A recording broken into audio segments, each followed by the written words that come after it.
सतीश जी नमस्कार, स्वागत है आपका। तो सबसे पहले तो इनफैक्ट जो आंकड़े आए हैं सो फार वो एक बार लेकर आते हैं व्यूअर्स के लिए। जो टोटल सोइंग एरिया है अंडर ऑल रबी क्रॉप्स वो लगभग 75.8 लाख हेक्टेयर पहुंचा है। यानी पिछले साल के मुकाबले ये जंप लगभग 15% के आसपास रहा है। इम्पॉर्टेंट ये है कि मेज़, पैडी, ज्वार इनको छोड़ दे तो बाकी विंटर क्रॉप्स की जो एक्रेज है वो बढ़ता हुआ दिखाई दिया है, जैसे कि व्हीट हुआ, चना हुआ, मसूर हुआ। इसकी वजह से जो टोटल पल्सेस का एरिया है वो लगभग 26% बढ़ता हुआ दिखाई दे रहा है। तो जहां पर पहले स्थिति बेहतर दिखाई दे रही है उसको जानते हैं, बाकी फसलों की भी बात करेंगे। तो सतीश जी सबसे पहले तो ओवरऑल जो सोइंग दिखाई दे रही है पल्सेस की, वो किस तरीके के आंकड़े दिखाई दे रहे हैं, किस तरीके के एक्रेज है, क्या वाकई में इतना कंफर्ट दिख रहा है? फिर चाहे वो व्हीट की बात हो, चने की बात हो या फिर मसूर जैसी दालों की बात क्यों ना हो। थैंक यू दीपाली जी। ऐसा है कि अभी सोइंग चल रही है और विंडो ओपन है अभी दिसंबर एंड जनवरी के फर्स्ट सेकंड वीक तक। और कुछ अभी ये साइक्लोनिक रेन आने की वजह से कहीं पे थोड़ा लॉस भी हुआ है, तो कहीं पे बहुत अच्छी सोइंग हुई है। बट एक चीज बहुत क्लियर है कि इस बार मॉइस्चर लेवल बहुत अच्छा है जमीन में, पानी का लेवल काफी अच्छा है। और इस बार हमारे को ऐसा लगता है कि सोइंग बढ़ के होनी चाहिए। जो गवर्नमेंट के अभी फिगर आ रहे हैं ये तो और रियलिटी में अभी धीरे धीरे अभी और जैसे फिगर आएंगे वो और क्लियर होगा। बट एज ऑन डेट अभी सोइंग काफी अच्छी है। कुछ राज्यों में जहाँ साइक्लोनिक रेन्स हुए थे या जहाँ पे कहीं कहीं पे कुछ पॉकेट्स में ऐसा भी हो रहा है कि वहाँ पे रीसोइंग भी करनी पड़ रही है, बिकॉज ये जो बारिशें हुई है लास्ट वीक में और अभी भी बारिशें चल रही है, एक दो दिन और भी बारिशें दिख रही है, तो उसका इम्पैक्ट क्या आता है। और दूसरा सोइंग इन टोटलिटी में चने में भी ठीक रहेगी, मसूर भी अच्छी है। गवर्नमेंट के फिगर तो काफी अच्छे बता रहे हैं।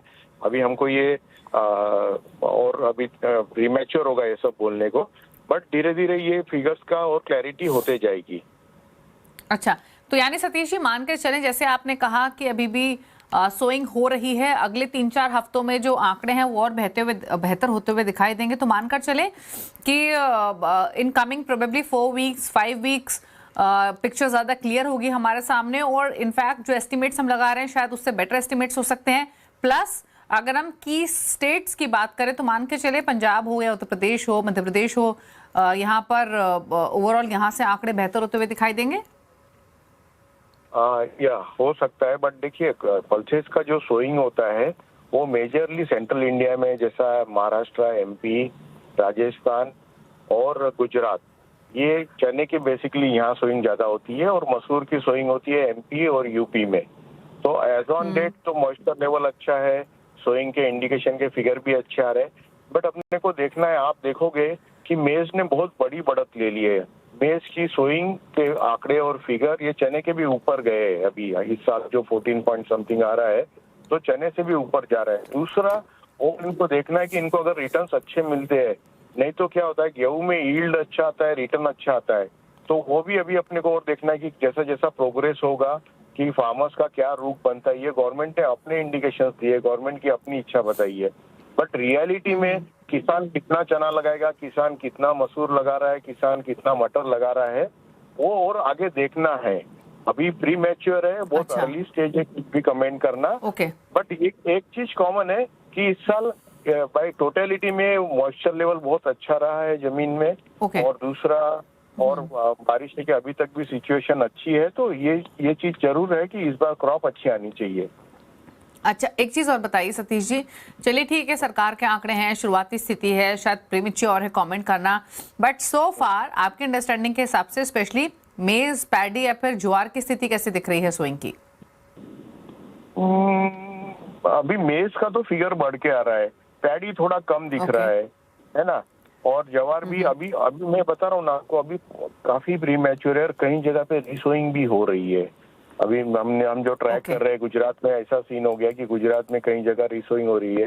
परसों मैं ट्रैवल में महाराष्ट्र की जाता तो वहाँ पे कुछ जगह पे रिसोइंग हो रही है, क्योंकि ये जो बारिश हुई है इमीडिएट सोइंग के बाद अगर ज्यादा बारिश हो जाती है तो वो डिस्टर्ब हो जाती है वहाँ की क्रॉप, तो उनको रिसोइंग ही करनी पड़ती है।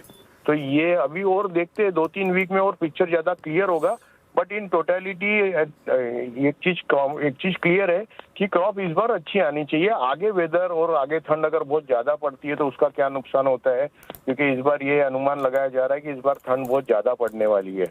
अगर ठंड कुछ ज्यादा पड़ेगी तो उसके भी रिवर्स इम्पैक्ट क्रॉप पे होते हैं, तो वो सब देखना है। अगर और बहुत ज्यादा लेट सोइंग होगा तो फिर उधर यील्ड पर भी इफेक्ट पड़ता है। तो ये सारे परमिटेशन कॉम्बिनेशन का क्या रिजल्ट निकलता है वो अभी देखते हैं। बट इनिशियली गुड न्यूज यही है कि सोइंग की फिगर्स गवर्नमेंट के भी अच्छे आ रहे हैं और जहाँ पे बात हो रही है वहाँ पे भी सोइंग ठीक दिख रही है अभी हाल फिलहाल में। ओके, एक final comment Satish ji, pricing को लेकर इन जनरल अगर हम पल्सेस की बात करें तो हमने पल्सेस के प्राइसेस काफ़ी स्टेबल देखे हैं। मान के चलें कि इसी ट्रैजेक्टरी में रहेंगे या फिर अगर नंबर्स बेहतर आते हैं तो थोड़ा बहुत इम्पैक्ट दिख सकता है भाव पर? ऑब्वियसली देखो, ये तो एसएनडी है, डिमांड और सप्लाई का पोजीशन है। अगर सप्लाई बहुत ज्यादा बढ़ेगी तो थोड़े प्राइसेस नीचे आएंगे।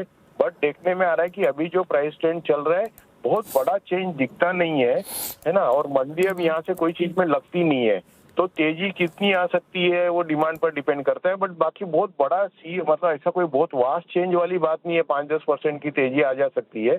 ऊपर अभी फिलहाल जस्ती नहीं है और दिखती नहीं है कोई हिसाब से। ओके, चलिए शुक्रिया सतीश जी हमसे बातचीत करने के लिए इस मुद्दे पर।